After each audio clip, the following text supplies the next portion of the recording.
സുൽത്താനുൽ ആരിഫീൻ അഹ്മദുൽ കബീർ അരിഫാഇ ഖദ്ദസല്ലാഹു സിർറഹുൽ അസീസ് അവിടുത്തെ ചില ഓർമ്മകൾ, അവിടുത്തെ ചില ജീവിത പാഠങ്ങളാണ് ഇന്ന് നമ്മൾ അയവിറക്കാൻ ആഗ്രഹിക്കുന്നത്. അള്ളാഹു അനുഗ്രഹിക്കട്ടെ. വിശുദ്ധമായ റജബ് മാസം 27 വളരെ പുണ്യമുള്ള ദിവസമാണല്ലോ. നമുക്കറിയാം, തിങ്കളാഴ്ചയാണ് മഹാരഥൻ ഭൂജാതനാകുന്നത്. ചെറുപ്പത്തിൽ തന്നെ വലിയ പഠന താല്പര്യമായിരുന്നു. 7-ാം വയസ്സിൽ പരിശുദ്ധമായ ഖുർആൻ മുഴുവനായും ഹൃദ്യസ്ഥമാക്കാൻ, മനഃപ്പാഠമാക്കാൻ റിഫാഇ തങ്ങൾക്ക് സാധ്യമായി. അക്കാലത്ത് ഫിഖ്ഹിൽ അറിയപ്പെട്ടിരുന്ന വലിയ ഒരു ഗ്രന്ഥമായിരുന്നു തംബീഹ്. അതിൻ്റെ വ്യാഖ്യാന സഹിതം മുഴുവനായി മനഃപ്പാഠമാക്കി.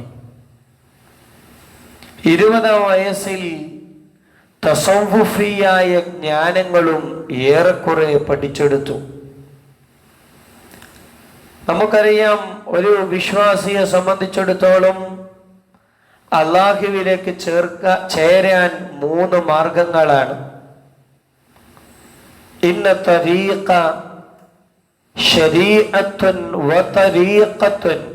ശരീഅത്തുണ്ട്, ത്വരീഖത്തുണ്ട്, പിന്നെ അതുക്കും മേലെ ഹഖീഖത്തുമുണ്ട്. ശരീഅത്തിന്റെ വിഷയത്തിൽ റിഫാഇ തങ്ങൾ അനുധാവനം ചെയ്തത് അബുൽ ലൈഫ് അൽ ഹറാൻ റഹിമഹുല്ലാ. ശരീഅത്ത് അവിടെ നിന്നാ പഠിച്ചത്. ചെറുപ്പത്തിലെ പഠനത്തിനേറെ താല്പര്യമുള്ള ഈ കുട്ടിയെ കണ്ടതുകൊണ്ട് ഉസ്താദിന് വലിയ സന്തോഷമായിരുന്നു. എന്തായിരുന്നു അവരുടെ പ്രത്യേകത? വസ്രിഫ് ഇല ത്വാഅത്തി വഖതക കുല്ലഹു ലാ തത്റുകൻ വഖതൻ സുദൻ മുതസാഹിലാ. ഒരു സമയവും വെറുതെ ചെലവഴിക്കില്ല. ഒഴിവു സമയങ്ങളിലൊക്കെ എന്തെങ്കിലും ഇൽമിയായ അശ്ഗാലുമായിട്ട് വ്യാപൃതനാകുമായിരുന്നു. അതുകൊണ്ട് തന്നെ ഉസ്താദിന് പോലും ആ കുട്ടിയുടെ വിഷയത്തിൽ വലിയ താല്പര്യമായിരുന്നു. അങ്ങനെയാണ് പിന്നെ ശരീഅത്ത് പഠിക്കുമ്പോൾ ത്വരീഖത്തിനു വേണ്ടിയിട്ട് അക്കാലത്തെ വലിയ ഒരു ഗുരുവായിരുന്ന ഷെയ്ഖ് വാസുത്തി റഹ്മത്തുള്ളാഹി അലൈഹിയുടെ അടുക്കലേക്ക് പോയി. പിന്നീട് അതിനേക്കാൾ പ്രഗത്ഭനായ ഷെയ്ഖുൽ മശായിഖായ തൻ്റെ അമ്മാവൻ കൂടിയായിരുന്ന ഷെയ്ഖ് മൻസൂർ റബ്ബാനി റഹിമഹുള്ളയുടെ അടുക്കൽ പോയി തൻ്റെ വിജ്ഞാനങ്ങൾ, ആത്മീയ ലോകത്തെ വിജ്ഞാനങ്ങൾ നേടാൻ തുടങ്ങി. അങ്ങനെ ഇരിക്കുമ്പോൾ ഒരു ഷെയ്ഖാകുമ്പോൾ അവർക്കൊരു ഖലീഫയുണ്ടാകും. ആ ഷെയ്ഖിന്റെ ശേഷം തൻ്റെ ദീനിയായ ആത്മീക കാര്യങ്ങളൊക്കെ നോക്കാൻ ഒരാൾ. അങ്ങനെ തൻ്റെ പെങ്ങളുടെ മകൻ തന്നെയായ അഹ്മദുൽ കബീറിനെ തെരഞ്ഞെടുക്കുകയാണ്. ഖദ്ദസല്ലാഹു സിർറഹുൽ അസീസ് വളരെ ചെറുപ്പത്തിലെ തൻ്റെ ഖലീഫയായിക്കൊണ്ട് പ്രിയപ്പെട്ട അമ്മാവൻ പെങ്ങളുടെ മകനെ തെരഞ്ഞെടുത്തപ്പോൾ കുട്ടികൾക്കിടയിൽ സ്വാഭാവികമായിട്ടും ഒരു കശപിശ, ഒരു വർത്തമാനം. എന്തുകൊണ്ട്? ഉസ്താദിന്റെ കുടുംബക്കാരനെ തന്നെ ഖലീഫയായി തെരഞ്ഞെടുക്കുന്നു. ആ വർത്തമാനം വന്നപ്പോൾ അഹ്മദുൽ കബീർ റിഫാഇ ഖദ്ദസല്ലാഹു സിർറഹുൽ അസീസ് മറ്റു ശിഷ്യന്മാർക്കിടയിൽ എവിടെയാണ് വേറിട്ട് നിൽക്കുന്നതെന്ന് ഉസ്താദ് കാണിച്ചു കൊടുക്കുകയാണ്. ഒരു ദിവസം തൻ്റെ ശിഷ്യന്മാരുടെ എല്ലാവരുടെയും കയ്യിൽ ഒരു കത്തിയും ഒരു കോഴിയും നൽകിക്കൊണ്ട് ഉസ്താദ് പറഞ്ഞു, ആരും കാണാത്ത സ്ഥലത്ത് പോയിട്ട് തറുത്തു വരണേ. ശിഷ്യന്മാരൊക്കെ പോയി. ഓരോ മുക്കുമൂലകളിലേക്ക് പോയി, ഒളിമറക്ക് പിന്നിലേക്ക് പോയി. അങ്ങനെ അവർ ഓരോരുത്തരും ഒറ്റക്കൊറ്റക്ക് ആരും കാണാത്ത സ്ഥലത്ത് വെച്ച് തനിക്ക് നൽകിയ കത്തിയുമായി കോഴിയറുത്ത് ഉസ്താദിന്റെ അടുക്കലേക്ക് വന്നപ്പോ ഇല്ല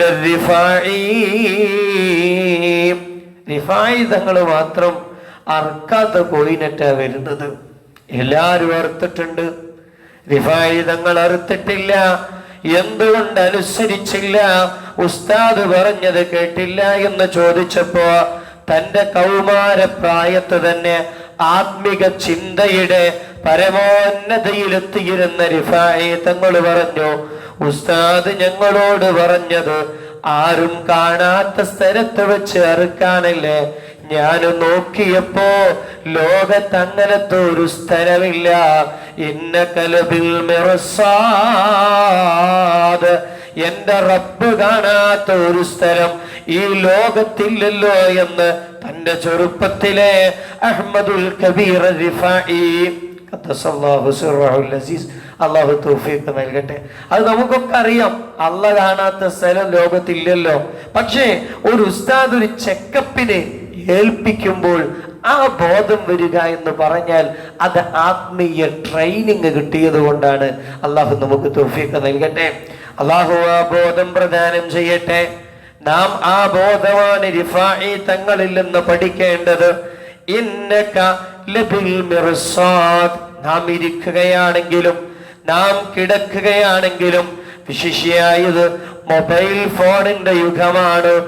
എത്ര മറഞ്ഞുപയോഗിച്ചാലും ഇന്നക ലബിൽ മിർസാദ്, അല്ലാഹു നമ്മളെ കാണുന്നുവെന്ന ബോധം. അല്ലാഹു തൗഫീഖ് നൽകട്ടെ. റിഫായി തങ്ങളോട് മറ്റൊരു ചെക്കിങ് നടത്തുകയാണ് ഉസ്താദ്.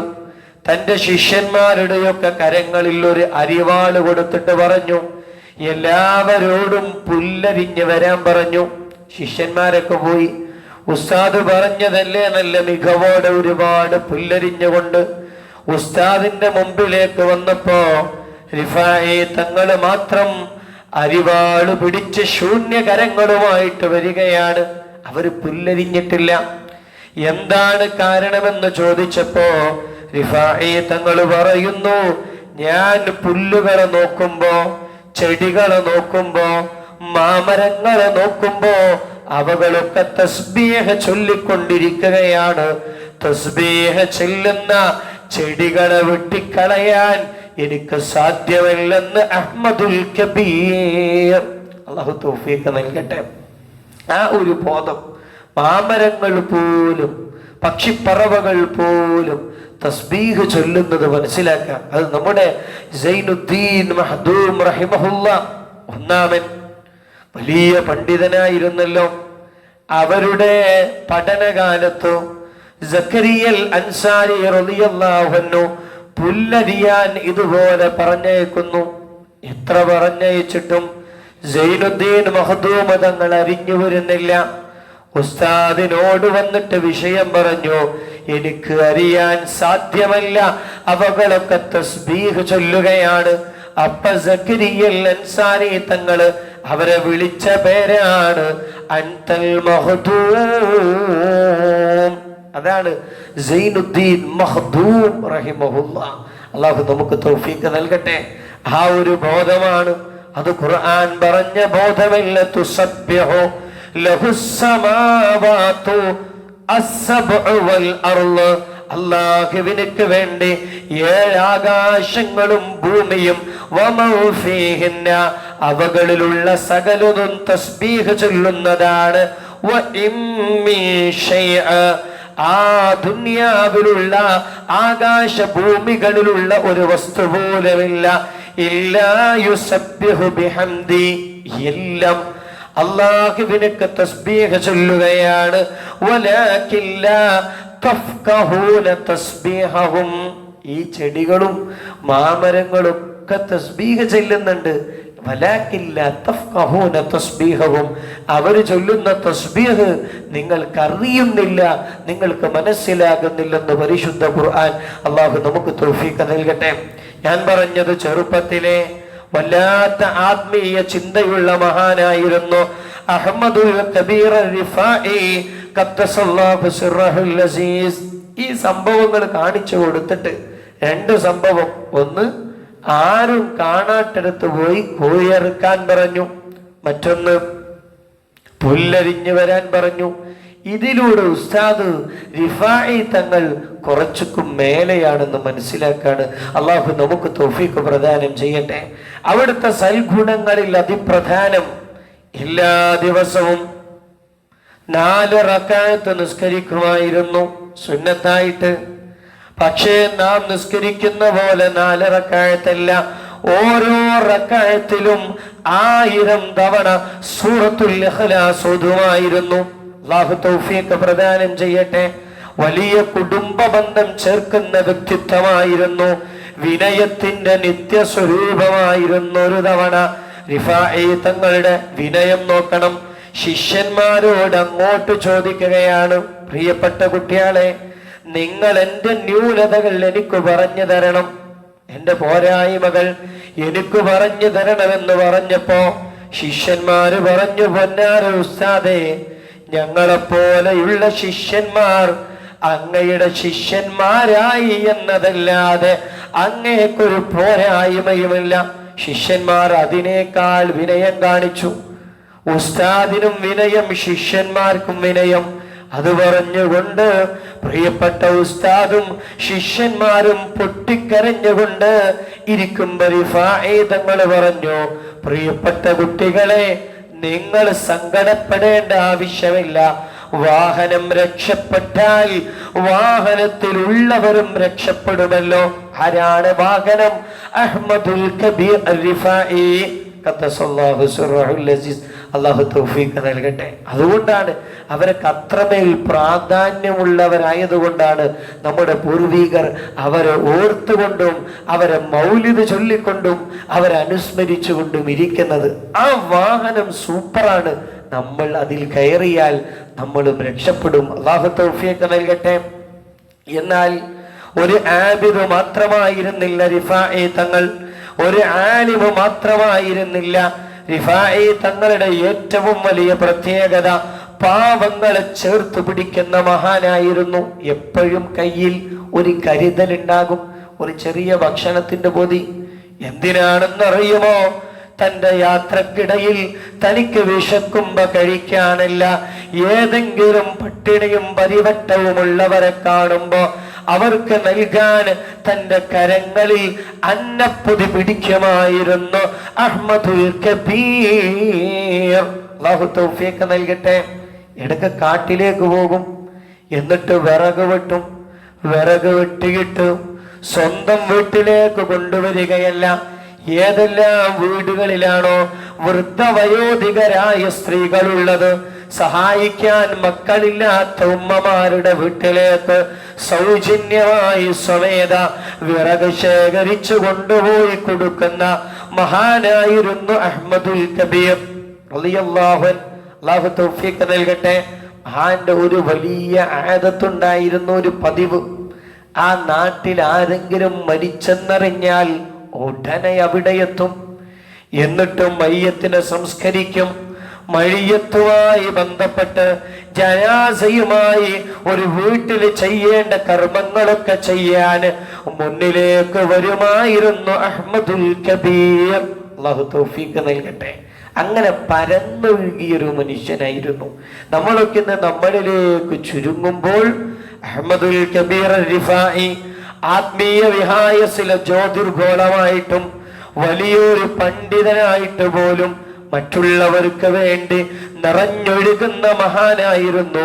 അള്ളാഹു നമുക്ക് തൗഫീഖ് നൽകട്ടെ. ഭയങ്കര ഷാക്കിറായിരുന്നു. ഇല്ല ഇല്ല എന്നല്ല, ഉള്ളതിന് ഒരുപാട് ശുക്ർ ചെയ്യുന്ന മഹാൻ. പ്രയാസങ്ങൾ വരുമ്പോ സാബിറായിരുന്നു. വലാ യൽതഫിതു യമീനൻ വലാ ശിമാലാ. നടക്കുമ്പോ ആ മുമ്പിലേക്ക് നോക്കി വിനയാന്വിതനായി നടക്കുന്ന പ്രകൃതിക്കാരൻ, വാക്ക് പറഞ്ഞാൽ അത് ലംഘിക്കാത്ത പ്രകൃതിക്കാരൻ.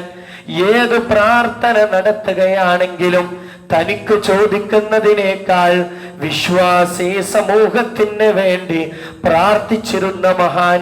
അല്ലാഹു തൗഫീഖ് നൽകട്ടെ. അതാണ് നമ്മുടെ പ്രാർത്ഥനകളിലൊക്കെ നമ്മൾ എപ്പോഴും കൊണ്ടുവരും, വലിയഹ്വാനിനല്ലദീന സബഖൂനാ ബിൽ ഈമാൻ. ഒരു വിശ്വാസിയാകുമ്പോ അവനിലേക്ക് ചുരുങ്ങരുത്. പ്രാർത്ഥന പോലും മറ്റുള്ളവർക്ക് വേണ്ടി നടത്തിയിരുന്നു അഹ്മദുൽ കബീർ റിഫാഈ ഖദ്ദസല്ലാഹു സിർറഹുൽ അസീസ്.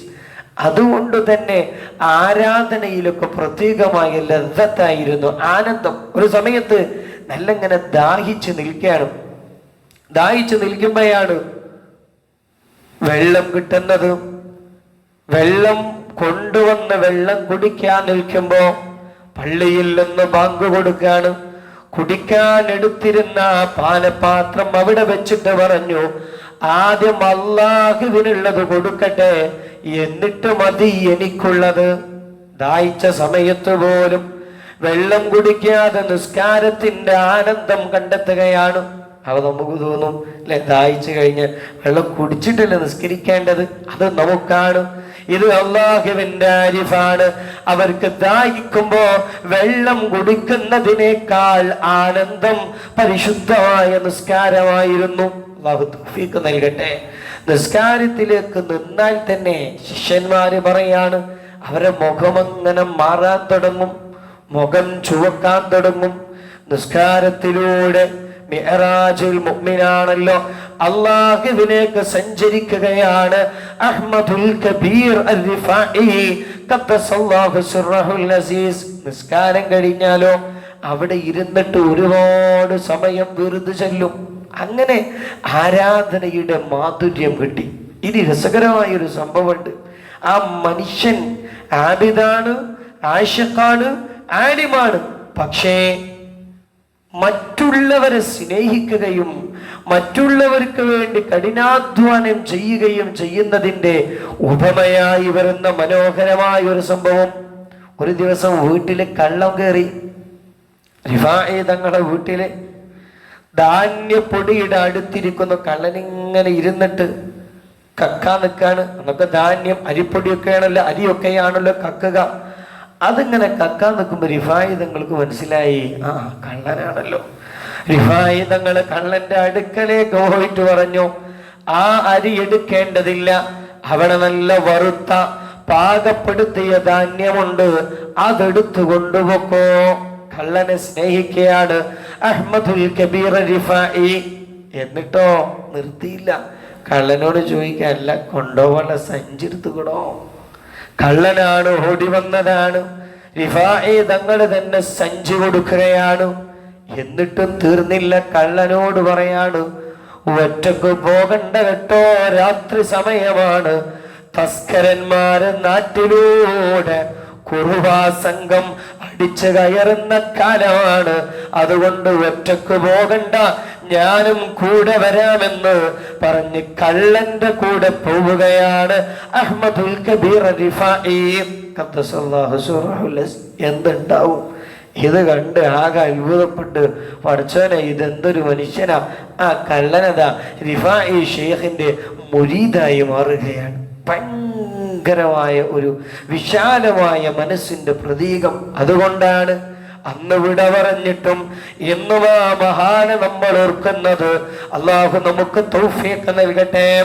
ഈ മനുഷ്യൻ ആബിദാണ്, ആശിഖാണ്, ആലിമാണ്. പക്ഷേ വേറിട്ട് നിൽക്കുന്നത് ഇത്തരത്തിലുള്ള പൊതുപ്രവർത്തനങ്ങളെ കൊണ്ടാണ്, വിശാലമായ മനസ്സുകൊണ്ടാണ്. ആരാന്റെ കണ്ണീരപ്പാൻ മുൻപന്തിയിലുണ്ടായിരുന്നു അഹ്മദുൽ കബീർ റിഫാഇ ഖദ്ദസല്ലാഹു സിർറഹുൽ അസീസ് സിദ്ദീഖ്. നഹീ തോ സദാഖത്ത് നഹീ फारूक नहीं तो अदालत नहीं, उस्मान नहीं तो सहावत नहीं, अली नहीं तो ഷജാഅത്ത് നഹി. ഉറുദു കവിതയിലെ മനോഹരമായ ഒരു വരിയാണ്. സിദ്ദീഖ് ഇല്ലെങ്കിൽ സ്വദാഖത്തില്ല, ഫാറൂഖ് ഇല്ലെങ്കിൽ നീതിയില്ല, ഉസ്മാൻ ഇല്ലെങ്കിൽ ദാനധർമ്മമില്ല, അലിയാരില്ലെങ്കിൽ ധീരതയുമില്ല എന്നതുപോലെ റിഫാഇ നഹീതോ, റിഫാഇ തങ്ങളില്ലെങ്കിൽ ഇത്രമേൽ ആതുര സേവനങ്ങളുടെ ചരിത്രമുണ്ടായിരിക്കില്ല. വളരെ മനോഹരമായ ഒട്ടനവധി സ്വാതന്ത്ര്യ പ്രവർത്തനങ്ങളാണ് മഹാരഥനായ റിഫാഇ തങ്ങൾ കാഴ്ചവെച്ചത്. ഒരിക്കൽ ഷെയ്ഖിന്റെ ശിഷ്യനായിരുന്ന ജമാലുദ്ദീൻ ഭയങ്കര ദാരിദ്ര്യത്തിലായിരുന്നു.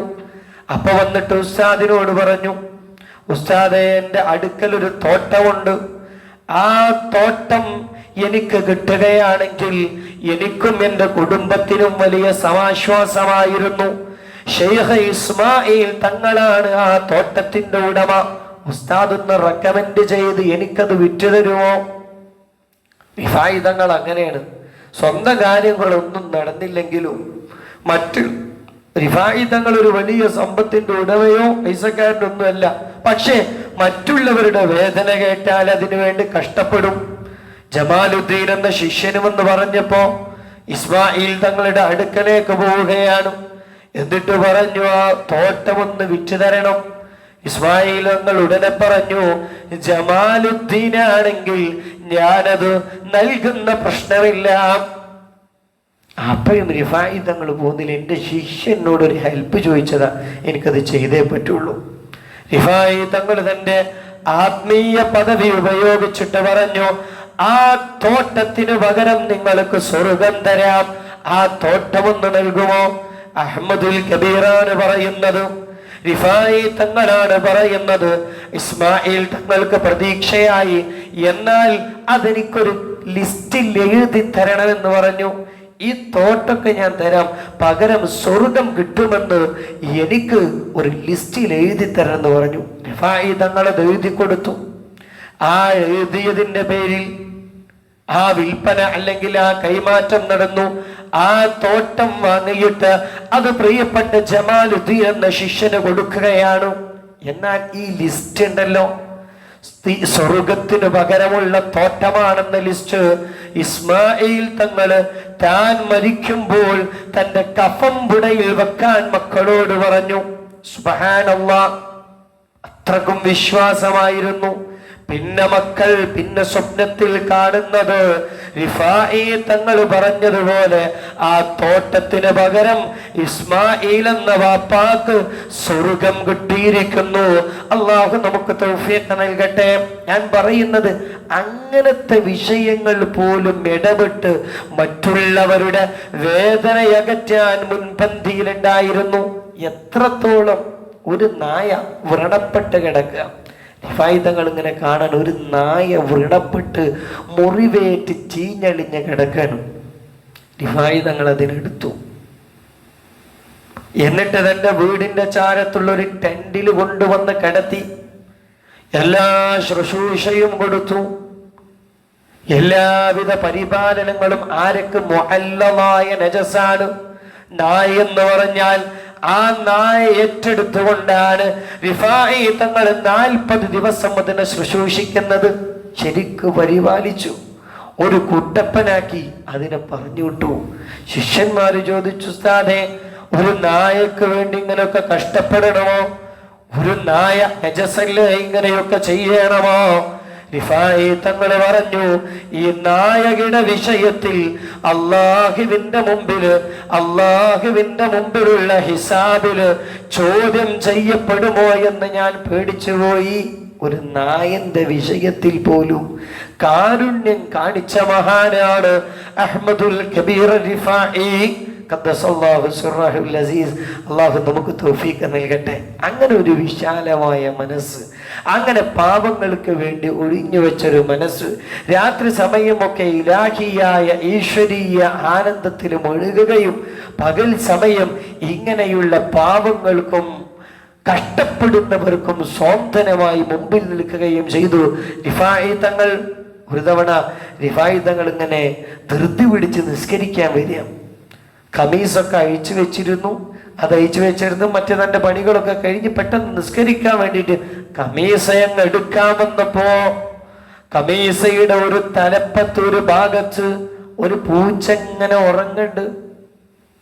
സുബ്ഹാനല്ലാഹ്, റിഫായി തങ്ങൾ തൻ്റെ ആ മൃദുലമായ മനസ്സിന്റെ പരമോന്നതിയിൽ എത്തിച്ചേരുകയാണ്. മഹാൻ എന്താ ചെയ്തതെന്നറിയോ? ഒരു കത്രിക എടുത്തിട്ട് ആ പൂച്ച കിടക്കുന്ന ഭാഗമല്ലാത്തത് മൊത്തം കട്ട് ചെയ്തെടുത്തു. എന്നിട്ട് ബാക്കിയുള്ള കന്തൂറ ഖമീസ ധരിച്ച് നിസ്കരിച്ചു. പൂച്ചക്ക് ഉറങ്ങാനുള്ള സകല സൗകര്യവും ചെയ്തു. പിന്നെ ഹീന റജഅ, നിസ്കാരം കഴിഞ്ഞ് മടങ്ങുമ്പോ പൂച്ചയൊക്കെ എണീറ്റ് പോയിട്ടുണ്ട്. ആ കമീസയുടെ ബാക്കിയുള്ള കഷ്ണം അവിടെ കിടക്കുന്നു. അപ്പൊ അതെടുത്ത് വീണ്ടും വസ്ത്രത്തിലേക്ക് തുന്നിച്ചേർത്തു. മനുഷ്യർക്കപ്പുറം മൃഗങ്ങളെ പോലും സ്നേഹിക്കുന്നു. എന്താ കാരണം? അവർക്ക് അല്ലാഹുവിനെ അറിയുമായിരുന്നു, അവർക്ക് ദീനിനെ അറിയുമായിരുന്നു. അൽ ഖൽഖു അയ്യാലുല്ലാഹ്. ഇതൊക്കെ മുത്തുനബിയുടെ സ്വഭാവമല്ലേ സല്ലല്ലാഹു അലൈഹി വസല്ലം. ഉറുമ്പുകളെ കരിച്ച് കളഞ്ഞപ്പോ റസൂലുള്ള ചൂടായില്ലേ? തീ പടച്ചവർക്ക് മാത്രമല്ല തീ കൊണ്ട് ശിക്ഷിക്കാനുള്ള അവകാശമുള്ളൂ. ആരാണ് ഉറുമ്പിനെ കരിച്ചു കളഞ്ഞത്? മുസ്തഫാന്റെ ചോദ്യമാണ് സല്ലല്ലാഹു അലൈഹി വസല്ലം. റസൂലുള്ളാഹിക്ക് ഒരു സഹാബി സമ്മാനായിട്ട് കൊണ്ടുവരുന്നത് ഒരു പ്രാവിന്റെ കുട്ടിയാണ്, ഒരു ചെറിയ കുട്ടി. റസൂലുള്ള അത് സ്വീകരിക്കുന്നതിന് പകരം ഈ കുട്ടിയെ കൊടുന്നാൽ ഇതിന്റെ തള്ളക്ക് വിഷമമാകില്ലേ, ഈ പ്രാവിന്റെ കുട്ടിയെ തള്ളയിലേക്ക് ഏൽപ്പിക്കണമെന്ന് മുഹമ്മദ് മുസ്തഫ സല്ലല്ലാഹു അലൈഹി വസല്ലം ആ ഒരു ഇത്തിബാ ആണ് ആശിഖുർ റസൂലായ റിഫാഇ തങ്ങൾ നടത്തുന്നത്. ഒരിക്കല് ഷെയ്ഖ് യഹ്കൂബ് എന്ന വ്യക്തി ഉസ്താദിന്റെ ഒരു മുഹിബായിരുന്നു. അവരിങ്ങനെ വന്നപ്പോ നല്ല തണുപ്പുള്ള ദിവസ ഉസ്താദ് വുളൂ എടുക്കുമ്പോ കൈ ഇങ്ങനെ അനക്കാതെ നീട്ടിപ്പിടിച്ച് നിൽക്കുന്നുണ്ട്. റിഫാഇ തങ്ങൾ കൈ ഇങ്ങനെ അനക്കാതെ നീട്ടിപ്പിടിച്ച് നിൽക്കുന്നുണ്ട്. യാക്കൂബ് തങ്ങൾ ഇതിന്റെ കണ്ടപ്പോ പഠിച്ചോ ഞങ്ങൾ ഉസ്താദല്ലേ, സന്തോഷം കൊണ്ട് ആ കൈ പിടിച്ചാണ്ട് ഫഖബ്ബല അതിനോട് ചുംബിച്ചപ്പോ ഉസ്താദ് ക്ഷുഭിതനായി. ഉസ്താദ് ചോദിക്കുകയാണ്, ഈ സാധു ജീവിയെ നീ പ്രയാസപ്പെടുത്തുകയാണോ? യാക്കൂബിനൊന്നും മനസ്സിലായില്ല. കൈ ഇങ്ങനെ നീട്ടിപ്പിടിച്ച് നിൽക്കുന്നുണ്ട്. അത് വന്നിട്ട് ചുംബിച്ചപ്പോ ഉസ്താദിന്റെ ചോദ്യം, ഈ സാധു ജീവിയെ നീ പ്രയാസപ്പെടുത്തുകയാണോ? ഉസ്താദ് എന്താ പറഞ്ഞിട്ട് മനസ്സിലായില്ലല്ലോ. എന്താ ഉസ്താദ് ഉദ്ദേശിച്ചത്? റിഫാഇ തങ്ങൾ പറഞ്ഞു, ഒരു കൊതുക് എന്റെ കയ്യിലിരുന്ന് വിഷപ്പകറ്റുകയായിരുന്നു, അതുകൊണ്ടാണ് ഞാൻ എന്റെ കരത്തെ ഇങ്ങനെ പിടിച്ചത്. നീ ചുംബിച്ചപ്പോ ആ കൊതുക് വിശപ്പടക്കാനാകാതെ എണീറ്റ് പോയിട്ടുണ്ട്. ആ കൊതുകിന്റെ ഭക്ഷണം മുടക്കിയില്ല നീ എന്ന് യാക്കൂബ് എന്നവരോട് അഹ്മദുൽ കബീർ റിഫാഇ ഖദ്ദസല്ലാഹു സിർറഹുൽ അസീസ് അല്ലാഹു നമുക്ക് തൗഫീഖ് നൽകട്ടെ. അതുകൊണ്ട് മുഹ്യിദ്ദീൻ ശൈഖ് തങ്ങൾ ഇൽമു കൊണ്ടാണ് പ്രസിദ്ധനായത്. ഹാജ മുഈനുദ്ദീൻ ജസ്റ്റിൽ അജ്മീരി ഖദ്ദസല്ലാഹു സിർറഹുൽ അസീസ് അവിടുത്തെ പടർന്നൊഴുകുന്ന ഇഷ്കായിരുന്നു. അതുകൊണ്ടാണ് കവാലികളൊക്കെ രൂപപ്പെട്ടത്. എന്നാൽ റിഫാഇ തങ്ങളുടെ മർമ്മം ഇതാണ്: മനുഷ്യരെ, ജന്തുക്കളെ, ജീവികളെ, പുല്ലുകളെ പോലും സ്നേഹിക്കുക, ബഹുമാനിക്കുക, അവരുടെ ജീവനും വില കൊടുത്തുകൊണ്ട് അഹ്മദുൽ കബീർ റിഫാഇ തങ്ങൾ എവിടെത്തി? ആർക്കും കിട്ടാത്ത ഉന്നതമായ ഒരു സമ്മാനാണ് അള്ളാഹു കൊടുത്തത്. അള്ളാഹു നമുക്ക് തൗഫീഖ് നൽകട്ടെ. റിഫാഇ മൗലിദിൽ ആ സംഭവം കാണാം. ആ സംഭവം പറഞ്ഞിട്ട് ഉടനെ പറയാണ്, മൗലിദിൽ ഈ ഒരു കറാമത്ത് ലോകത്താർക്കും ഉണ്ടായിട്ടില്ല. കറാമത്ത് ഏതാണെന്ന് പറയുന്നതിന്റെ മുമ്പ് റിഫാഇ തങ്ങൾ മനസ്സിലാക്കിയ ജീവിതത്തിന്റെ മർമ്മം എന്താണ്? അലം നജ്അൽ ലഹു ഐനൈൻ, ഖുർആൻ ചോദിക്കാണ്, രണ്ട് കണ്ണ് തന്നില്ലേ? വലിസാനഹു വശഫതൈൻ, നാവും ചുണ്ടുകളും തന്നില്ലേ? വഹദൈനാഹു നജ്ദൈൻ, നാം മാനവിക ലോകത്തിന് നന്മയും തിന്മയും വേർതിരിച്ച് കാണിച്ചു കൊടുത്തില്ലേ? എന്നിട്ട് അല്ലാഹു ചോദിക്കുകയാണ്, ഈ കണ്ണും ഈ കാതും ചുണ്ടൊക്കെ ഉണ്ടായിട്ടും എന്നിട്ടും എന്തേ ഫലഖതഹമൽ അഖബ, അവര് കടമ്പ വിട്ട് കിടക്കുന്നില്ലല്ലോ. വമാ അദ്റാക മൽ അഖബ, എന്താണ് ഈ കടമ്പ? ഖുർആൻ പറയുകയാണ്, റിഫാഇ തങ്ങൾ മനസ്സിലാക്കി വെച്ച ജീവിതത്തിന്റെ വിജയം അതായിരുന്നു. കണ്ണ് തന്നതും കാത് തന്നതും ചുണ്ട് തന്നതും ആരോഗ്യം തന്നതും കടമ്പ കടക്കാനാണ്. ഏതാണ് ആ കടമ്പ? ഫക്കു റഖബ, കെട്ടുകൾ അയച്ചു കൊടുക്കുക. നമ്മളെ നാവ് ഉപയോഗിച്ച്, നമ്മുടെ കണ്ണുപയോഗിച്ച്, നമ്മുടെ ആരോഗ്യം ഉപയോഗിച്ച് ഫക്കു റഖബ, കെട്ടുകൾ അയച്ചു കൊടുക്കണം. പ്രതിസന്ധികളും പ്രയാസങ്ങളും ഉള്ളവരുണ്ടാകും.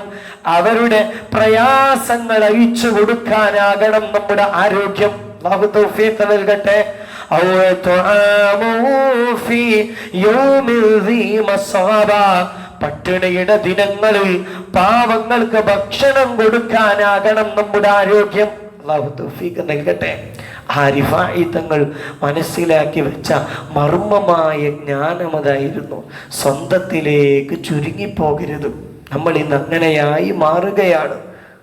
നമ്മുടെ ആരോഗ്യവും നമ്മുടെ സമയവും നമുക്ക് അല്ലാഹു തന്ന നിഅമത്തുകളും മറ്റുള്ളവർക്ക് വേണ്ടി കൂടെ ചെലവഴിക്കണം. അങ്ങനെയാകുമ്പോൾ അല്ലാഹു ഫീ ഔനിൽ അബ്ദി മാ കാനൽ അബ്ദു ഫീ ഔനി അഖീഹി. ഞാൻ നിങ്ങളെ സഹായിക്കുമ്പോ എന്റെ വിഷയങ്ങൾ അല്ലാഹു സഹായിച്ചു തരും. നിങ്ങൾ മറ്റൊരാളെ സഹായിക്കുമ്പോ നിങ്ങളുടെ വിഷയങ്ങളിൽ അല്ലാഹു ഫീ ഔനിൽ അബ്ദി, ആ അടിമയെ സഹായിക്കേണ്ടിടത്ത് മുഴുവൻ സഹായിക്കാൻ അല്ലാഹു ഉണ്ടാകും. അല്ലാഹു തൗഫീഖ് നൽകട്ടെ, അല്ലാഹു ഭാഗ്യം നൽകട്ടെ. ഒരൊറ്റ സംഭവം കൂടെ പറഞ്ഞിട്ട് അവസാനിപ്പിക്കാം. ഇങ്ങനെയൊക്കെ റിഫാഈ തങ്ങൾ ജീവിച്ചപ്പോ റിഫാഈ തങ്ങൾ ഏറ്റവും വലിയ ആഗ്രഹം നടന്നു. വലിയ അത്ഭുതമാണ്. എന്താണ്? റിഫാഈ തങ്ങൾ റൗളയുടെ ചാരത്ത് പോയിട്ട് ഹബീബിനോട് പറയുകയാണല്ലോ, ഫി ഹാലത്തുൽ ബഅദി റൂഹി കുൻതു റസിലുഹാ തുഖബ്ബിലുൽ അർള അന്നി വഹിയ നായിബതി. റൗളയുടെ മുമ്പിൽ പോയിട്ട്, അല്ലേ, എത്ര കേട്ടാലും മതി വരാത്തൊരു രംഗല്ലേ അത്. സുബ്ഹാൻ, നമ്മൾ മൗലൂദ് ഓതുമ്പോഴൊക്കെ ആ സംഭവം കാണുന്നു. പക്ഷെ അത് ചെല്ലുമ്പോഴൊക്കെ ഒരു മനുഷ്യന്റെ അപാരമായ സാമീപ്യം കണ്ട് നമ്മൾ അത്ഭുതപ്പെടുക. മടുക്കണില്ല, ആ വരികൾ ചൊല്ലി ചൊല്ലി മടുക്കുന്നില്ല. റിഫാഈ തങ്ങൾ റസൂലുള്ളാഹിനോട് പറയാണ്, ഞാൻ അങ്ങ് ദൂരെ ഉണ്ടാകുമ്പോൾ എൻ്റെ ആത്മാവിനങ്ങോട്ട് ഇങ്ങനെ പറഞ്ഞേക്കുമായിരുന്നു. എൻ്റെ ആത്മാവ് വന്നിട്ട് ഹബീബേ അങ്ങയുടെ റൗള ചുംബിച്ചു പോകാറുണ്ട്. എന്നാൽ ഫഹാദിഹി നൗബത്തുൽ അശ്ബാഹി ഖദ് ഹളറത് ഫംദുദ് യദൈക ലികൈ തുഹ്വാ ബിഹാ ശഫതി. മുത്ത് റസൂലേ, ഇത് എൻ്റെ ആത്മാവല്ല വന്നിരിക്കുന്നത്, എൻ്റെ ശരീരം, എൻ്റെ ബോഡി അങ്ങയുടെ ചാരത്തേക്ക് എത്തിയിരിക്കുന്നു. അതുകൊണ്ട് ആ കരമൊന്ന് നീട്ടിത്തരണേ. എൻ്റെ ചുണ്ടുകൾ അവിടുത്തെ തൃക്കരങ്ങളിലേക്ക് വെച്ചുകൊണ്ട് എനിക്ക് അങ്ങയൊന്ന് ചുംബിക്കാനാണ്. സുബ്ഹാനല്ലാഹ്, ഇത് കണ്ടെത്രയോ മഹാന്മാർ. കൂട്ടത്തിൽ ഔസുൽ അഅ്ലം പോലും ഉണ്ടായിരുന്നുവെന്ന് സവാദുൽ ഐനൈൻ എന്ന കിതാബ് സാക്ഷ്യപ്പെടുത്തുന്നുണ്ട്. ഇതുണ്ട് പറഞ്ഞപ്പോ ആ സമയത്ത് മുത്തനബി റൗളയിലൂടെ തന്റെ തൃക്കരമങ്ങ് പുറത്തേക്ക് കൊടുക്കുകയാണ്.